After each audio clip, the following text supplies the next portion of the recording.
The last video was an utter disaster.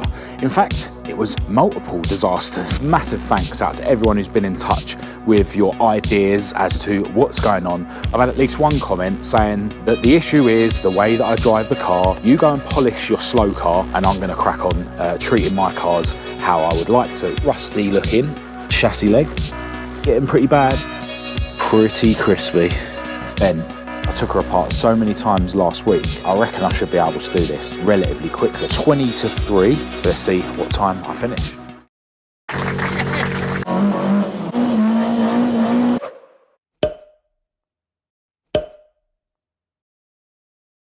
Hello and welcome to this video. I'm Marcus Hayes, and it's fair to say that the last video was an utter disaster.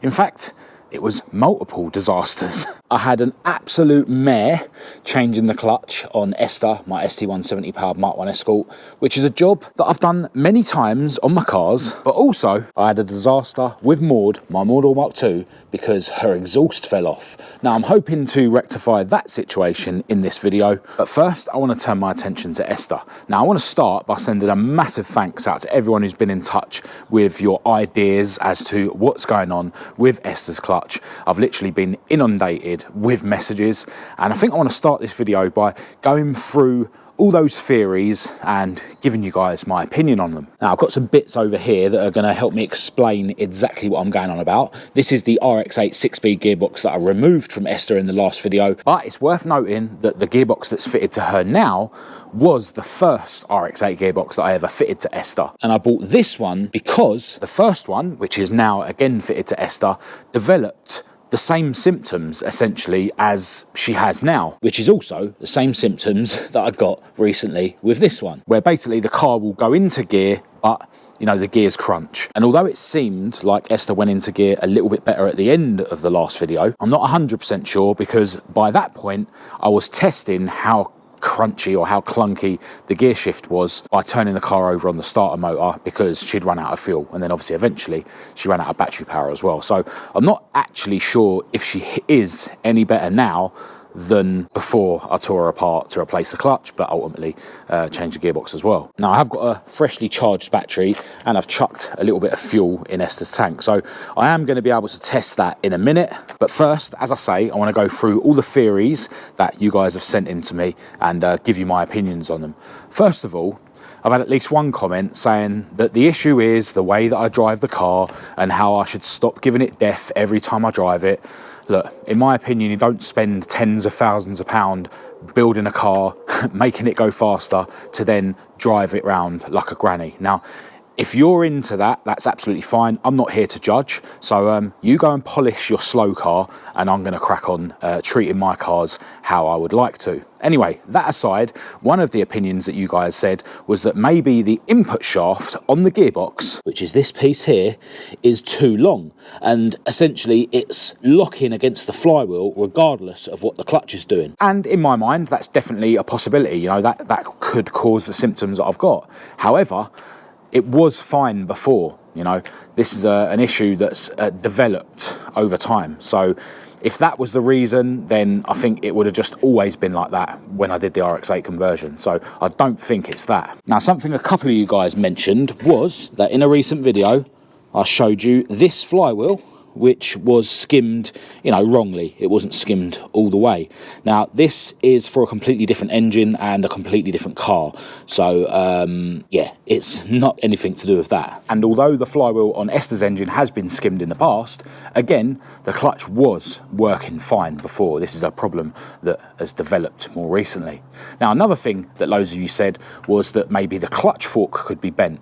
And, you know, that's possible. You know, maybe when this gearbox that's currently fitted to Esther started crunching gears when it was fitted before, that clutch fork was bent. And then maybe this second gearbox that I've now removed, maybe the clutch fork on that gearbox got bent over time, and that's why I ended up with the same symptoms. However, when I look at this clutch fork, which is the one from this gearbox, you know, the clutch forks have stayed with their corresponding gearbox, it looks really chunky.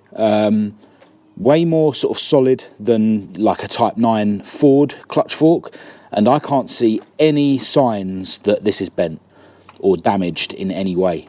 Part of me did think that maybe, you know, the dimple here where the slave cylinder rod goes into, you know, could be worn out over time or bent. But yeah, again, this is a really solid piece. And likewise, there's another dimple in the back there where the pivot ball goes. So in my opinion, looking at this clutch arm, it doesn't look bent. Now, I suppose the only way to tell definitely would be to get one that's known not to be bent and, you know, hold them up against each other. And I obviously haven't got the clutch fork that's currently fitted to Esther in my hand to have a look at that. But yeah, although I do think that that would cause the issues that I'm having, I don't think it's a bent clutch fork either. And that brings me on to an opinion that loads of you have mentioned. And I think it's the most likely cause for my issues this time, or at least part of the issue this time. It's not going to explain why the gearbox that I've just removed started crunching, but maybe it explains what the issues I'm having now with the setup that's fitted to the car, and that is that the friction plate and the clutch cover aren't compatible. Loads of you said that the friction plate looks really thick, and it definitely does. I don't have the old one, I threw it away to compare, but you know, maybe the new friction plate is a bit thicker than the old one, and certainly the cover I'm using is just one that I've reused the last few times I've changed the clutch. So, you know, I think it is at least partly down to the compatibility between the friction plate and the cover. And the main reason why I'm thinking that is at least part of my problem is because of something I wasn't aware of in terms of what happens when you bolt your clutch to the flywheel. Let me explain. So I've put the clutch fork roughly into this gearbox. Obviously, when it's, you know, put together properly, there'll be a bearing on here, which is obviously fitted to Esther now. And basically, when the slave cylinder, you know, when you push the clutch, the slave cylinder goes like this. That pushes this way and it disengages the clutch. And the problem I'm having is that when you push the clutch, it's not disengaging the clutch enough. We was able to improve it slightly by doing a little trick that Kev told me in terms of bleeding it. So I got Kat to push the clutch down, and then I held this open with a screwdriver and then got her to pump the clutch a bit more, and that basically adjusted how much this was moving by the slave cylinder and improved it slightly. But that only got it to a stage where it would change gear clunkily from a state where it just wouldn't change gear. So basically the whole time I was assuming that this isn't being moved enough by the slave cylinder. I tried stacking washers onto the rod of the slave cylinder to essentially make the slave cylinder longer, and that didn't help. And then the last thing I did was on this pivot ball here, I basically stacked some washers to bring this pivot ball this way, which yeah, essentially means that this sits further this way, you know, before anything's pushed, and then in theory that means that this is able to push further this way and, you know, potentially engage the clutch a bit better. And we'll find out in a little while whether those washers have meant that the gears shift any better than before I spaced that ball. Now, what is really interesting is that even when the slave cylinder's bled up, and I'm talking before I spaced the ball, this had free play. And I'm pretty sure that before it only had free play when it wasn't bled up. So what that basically means is that at rest, when you're not pushing the clutch, you know, the bearing, which would be attached to this, is too far away from the clutch. So there's too much of a gap that needs to be taken up before the clutch gets pushed. Now, if you don't have any free play, then it means that the bearing's always leaning on the clutch, which is not good. That can cause your clutch to slip. It can also mean that the bearing wears out prematurely. But yeah, it just seems like at the moment, or when I say at the moment, I mean before I spaced the ball, there was more free play than before, which to me didn't make sense because I'm using the same clutch cover. I've got the crossflow clutch and cover over here, so this is for a different car, but just to explain it. So the clutch goes on like that. So essentially, if you're using the same cover, in my mind, the thickness is the same.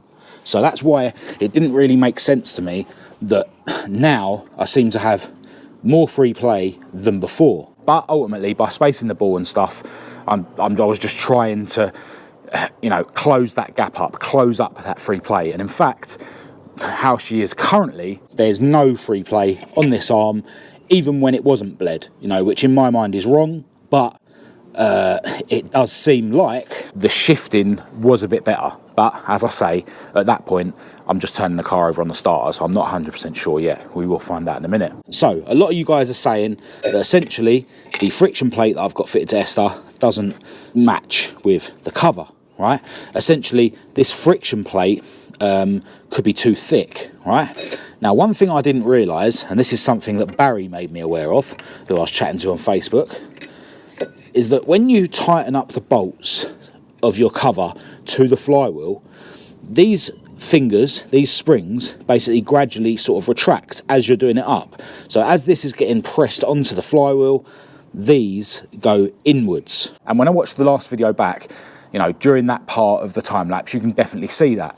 And that was something that I wasn't aware of. So, in theory, if the current friction plate that I've got fitted is too thick or thicker than the old one, then it means that these fingers would have retracted more than they would have when I had the old friction plate fitted, which could explain why, essentially, this whole thing is now not as tall as it was before, which could cause the extra free play compared to how it was before. And what Barry was saying to me is that if the friction plate is too thick, it will mean that the two pieces of the clutch are essentially binding together.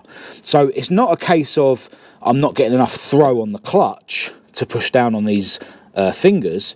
It's just a case of, you know, the friction plate being too thick, and regardless of how much you're pressing down on these fingers, they're both going to be binding together. Now, I may be getting that completely wrong. I may be jumping to conclusions. I may not be understanding correctly, you know, how a clutch operates. But in my mind, that kind of seems like it's possible. But ultimately, it looks like my problem at the moment is being caused by my friction plate and my cover not being compatible. It doesn't explain why Esther developed a crunch with the old clutch setup, but that could be down to the fact that I did find a bit of a bend in the old clutch plate. You know, there was a bit of a crack where the centre spline bit is riveted onto it. That was an unsprung clutch, so it's a different type than this one. So, you know, maybe that was caused by that bent plate, and maybe the issues I'm having now are being caused by the compatibility issues between the friction plate and the cover.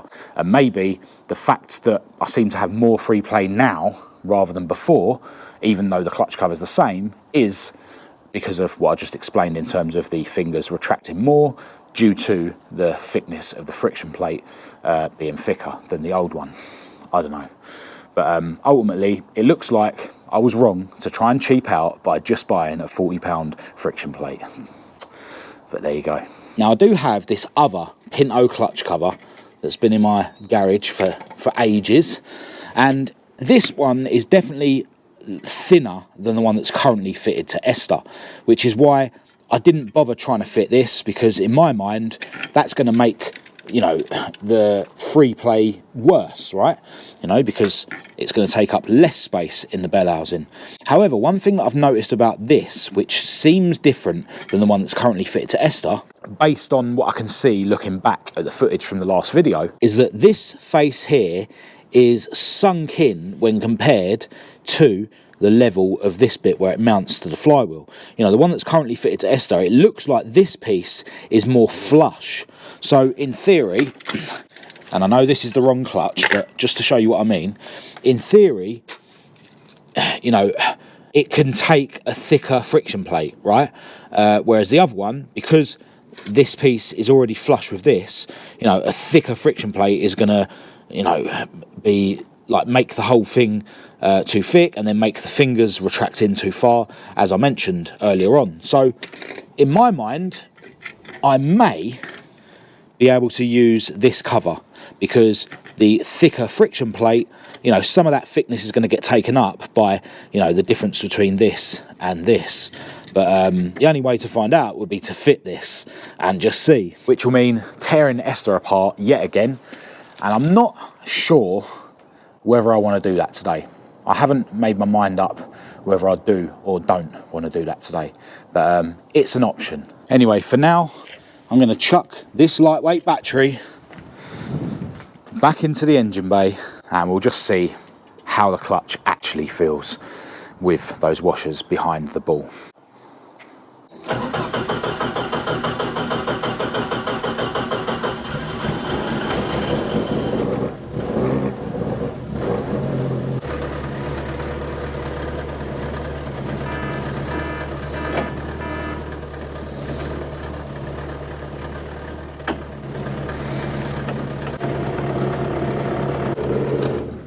So there it is, it's official. Even spacing the ball hasn't improved the shifting, you know, and the reason that it felt like it did, you know, last week when I did space the ball is because at that point I'm just turning the engine over on the starter, you know, really slowly, you know, at that point my battery's getting flat. And it's the same way how, you know, when the engine's not running, you can select gears, no problem. But when the engine's running, you can't. So when the engine's running super slow, i.e., you know, on the starter motor really slow, then that's why it felt like I was able to engage gears. But there you go, it's official. Esther is not sorted at all. And now I need to decide whether I'm gonna be stubborn and just see if I can try and get it to work with my other cover I've got, or get in touch with the company that sold me this friction plate and just purchase the correct cover from them. But when I looked on their eBay shop last night, they don't sell the cover separate. In fact, they don't sell a full clutch kit. The only full clutch kit they do for a Pinto is a £1,050 double plate clutch. Yeah, but I'd like to think that there's not that many different sizes of Pinto clutch covers, right? You know, hopefully there's only two, and then that'll mean that the other one I've got will be correct, but we'll see. At some point this week, I reckon my inquisitiveness is going to get the better of me and I'm going to tear Esther apart again and just try that other cover, but not right now. I think I'm going to try and get Maud back together and on the road. Alright, so over here I've got a quite rusty looking, admittedly, Ashley exhaust system for a Crossflow or Zetec powered Mark 1 or Mark 2 Escort. Now this is a 2-inch system, but on the front of the centre section it's got this sleeve that's been welded on, so this will mate to a 2¼ inch manifold, which should be perfect for Maud because she does have a 2¼ inch manifold fitted. She actually also has a 2-inch system fitted at the moment, and it's just been bodged to the 2¼ inch manifold using sleeves that were clamped on, whereas this one has got a sleeve that's welded on. Now this didn't look quite as orange as this in the eBay listing, admittedly, but I don't think there's any holes in it or anything, so I'm sure it'll be absolutely fine. Part of me did think that maybe I should grind back some of the surface rust and hit it with high temperature paint, but I decided that I can't be bothered. So yeah, I'm just going to throw this exhaust onto Maud. Shouldn't be much hassle at all. Definitely shouldn't have said that. Alright, so as I explained in the last video, I've actually got my bonnet prop inside here just to stop the exhaust scraping on the floor, but it seems I was a bit hasty buying that other exhaust because I assumed that this exhaust had snapped off here just because there was such a little amount poking through past this clamp, but I don't think that's the case. I think that's how it was all along because, as you can see, it slides on absolutely fine. Now, it's certainly not ideal, and it would be better if this sleeve thing here was welded to that pipe, and that's something that I definitely want to do at some point. But yeah, it looks like I'm going to be able to put Maud back together without changing this exhaust. So, a very quick fix. But first, I need to get my bonnet prop back. Like that. So now I can just loosen this clamp, slide her back on, and then just do it up nice and tight and hope it hangs on there. Now this wouldn't have helped it, you know, not having this mount utilised would have put more strain on where it sort of come undone. And yeah, this is very far away from here. This is actually the rear seat belt mount, and yeah, I've just screwed a harness eye into it, cut a bit out of it to turn it into a hook rather than an eye, and maybe just run a cable tie from there to these, and then at least it's got that extra mount on there.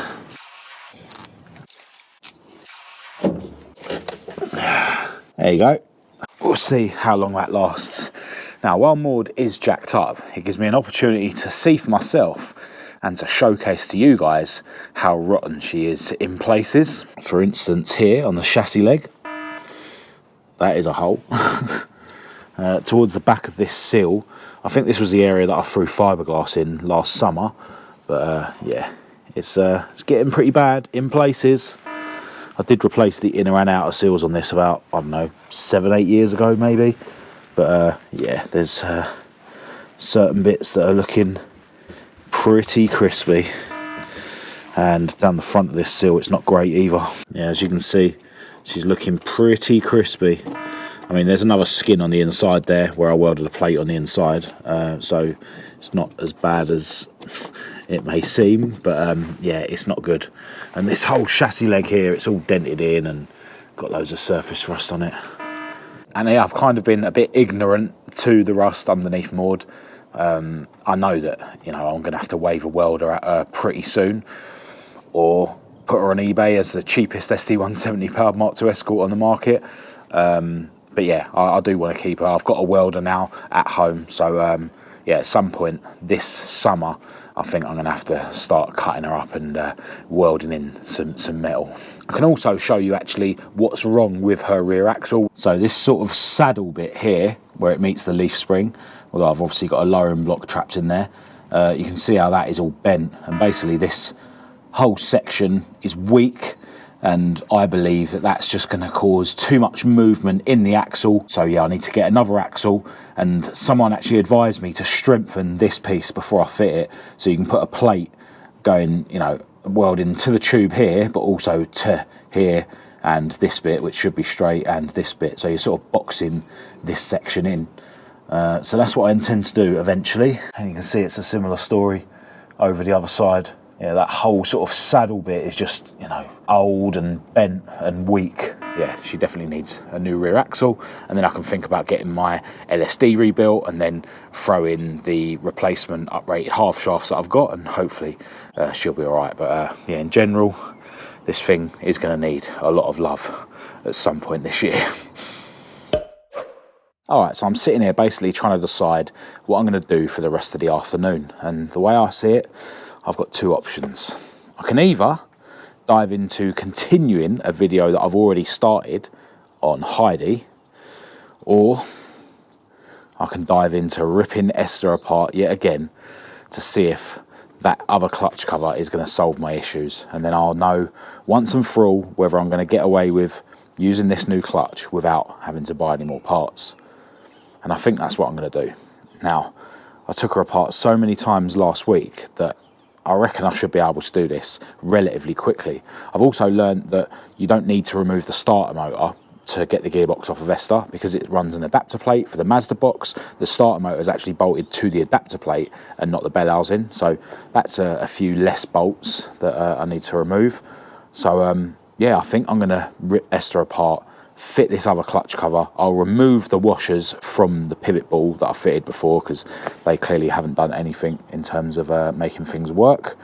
And yeah, I'll cross my fingers and we'll see if this clutch cover is going to solve my issues. But yeah, I think as a sort of technical exercise, we'll see how long exactly this job is going to take me. It is currently 20 to 3, so let's see what time I finish.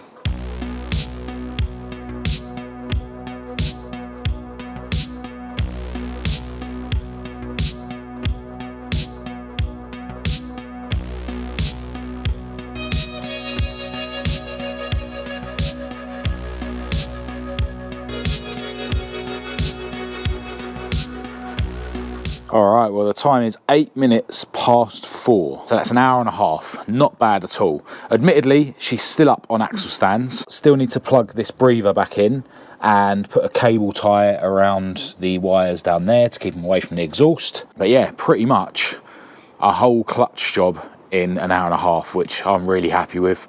And yeah, the only reason I'm able to do it that quick is because I've done it so many times last week when I was around here. But the clutch actually felt more normal than it did all last week. So fingers crossed. Let's see if we can get gears properly.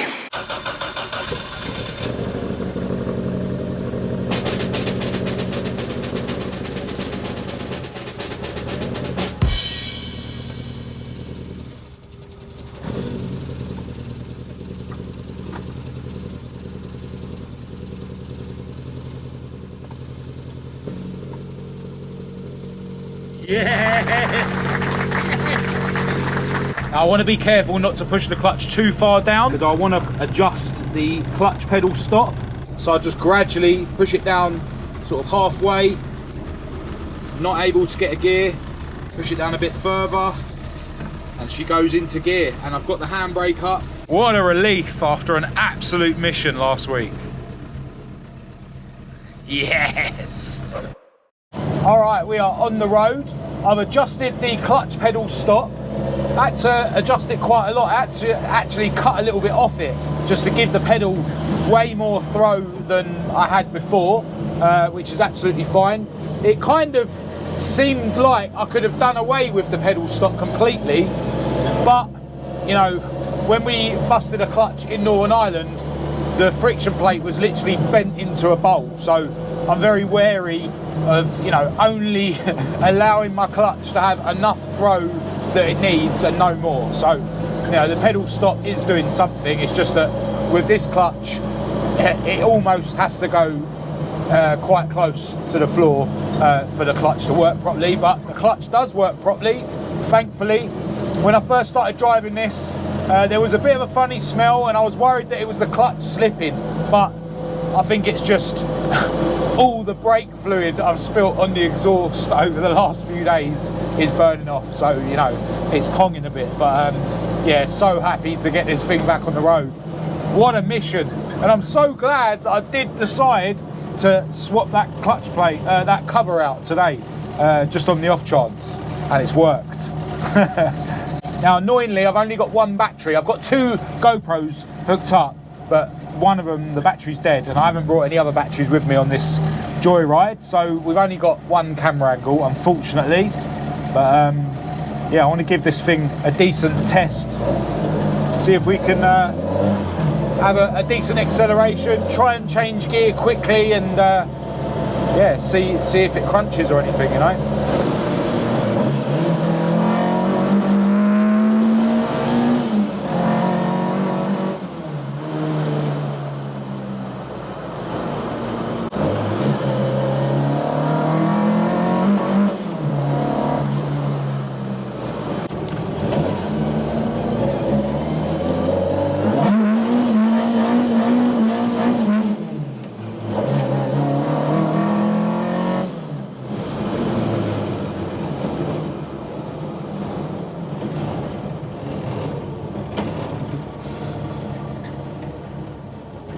Now this car is in desperate need of a clean, like inside, outside, underneath, in the engine bay, and yeah, I'm definitely going to crack on with that at some point this week. I've also got a couple of jobs that I was planning to do on this thing before the Southend meet, which we failed to get to, of course, and I'm just waiting for one little thing to come through the post so that I can crack on with those jobs.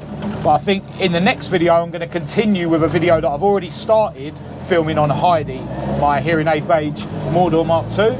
But yeah, just really happy to have Maud and Esther back together. I absolutely love this thing. It's mad, like last week I was seriously contemplating breaking the car for parts, you know.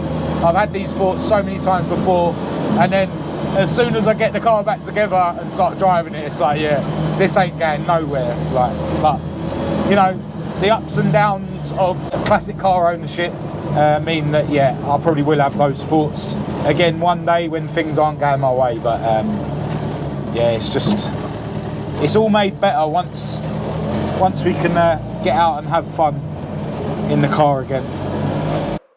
All right, back at the garage after a very successful shakedown. It's something that's a bit weird. I seem to have a load of oil of some sort down the side of the car, just down the passenger side. Don't know if maybe the wheels got saturated in gearbox oil the other day when I spilt a load and it's chucked it up the side of the car. Not sure. It's definitely traces of something on this tyre. Yeah, bit weird. There doesn't seem to be any traces underneath the car. Yeah, it's, yeah, weird. It's almost as if it's, you know, flicked off the wheels somehow, but whatever. I do have an issue with oil coming out of the catch can there, I've got an idea that might solve that. But yeah, there's no oil down the driver's side of the car, so I wouldn't have thought that the oil's come out of there and then got round to the other side of the car without it being absolutely everywhere in the engine bay. The breather is still in the flame trap on the side of the block there. The other breather is still on the rocker cover there. So yeah, bit of a mystery. Yeah, it's just all down the passenger side. Very strange. Yeah, the only thing I can think of, like I say, is, you know, it was all on one of the tyres or both of the tyres from spilling gearbox oil or oil, and yeah, maybe that's kicked up the side of the car. Because when I done the bodge on the sump gasket, when I took this car apart, I spilt a load of oil, engine oil, so maybe that's just been sitting in the tyres, and yeah, now it's flung up the side of the car because it's the first time I've driven it since I took it apart. I don't know. But yeah, obviously very glad to have this thing back on the road, and this thing, of course. And yeah, now that I can actually change gear quickly in Esther, I'm really eager to see like what she can do on the quarter mile.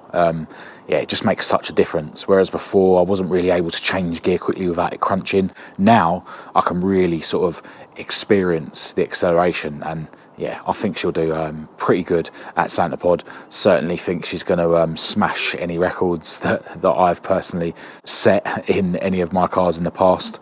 So yeah, that's definitely something to think about very soon. Got to get this thing down the quarter mile. Haven't run her down the quarter mile since she's had an ST170 engine. The last time I ran this thing down the quarter mile was when she was in primer, when she had a Pinto under the bonnet. So yeah, it's well overdue, a trip to Santa Pod. But yeah, that's for the future. Right now, I need to pack up round here, jump in Lenny, my beautiful girlfriend Kat's Focus, and make my way to her work to pick her up. So I'm going to end this video here. If you did think it was any good, please do give it a thumbs up and a share. If you didn't, give it a thumbs down. Click subscribe if you're new. Feel free to follow me on Facebook, TikTok and Instagram. Check out my website for merchandise and car parts. Massive thanks as always to my patrons for your ongoing support. I'll leave all the links to everything in the description along with my email address for anyone who wants to contact me. But other than that, until next time, thanks for watching.